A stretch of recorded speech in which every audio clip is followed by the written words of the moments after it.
Bang Aris bilang, kan dalam kali kudu buangnya udah pasti tentu deras airnya. Artinya? Kalau emang lu pengennya begitu, mau coba sebutin apa syarat-syaratnya.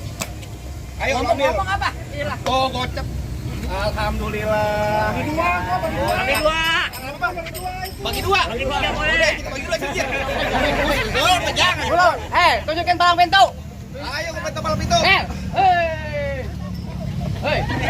Oh, godain cewek aja tunjukin palang pintu buruan. Apaan lagi sih lu? Palang pintu. Gak tau lagi buat usaha. Gak usah ulan. Lu bilang apaan? Lu mau nunjukin palang pintu? Palang pintu. Lu benar? Iya. Ikut mental. Bang, bulan ruwe jangan dihitung bang, baca ngaji nih bang, kudu pelan-pelan. Oh, begitu? Bang, malu sama ruang bang pitung kalau nggak bisa ngaji main pukulan. Coba gue pengen. Musik. Stop. Lu enak lu tolak, masa gua ketapang monyet tuh. Yang bener dong lu. Apa? Ganti. Yang mana? Sebutkan minuman. Apaan? Gak boleh lu begitu. Lanjut.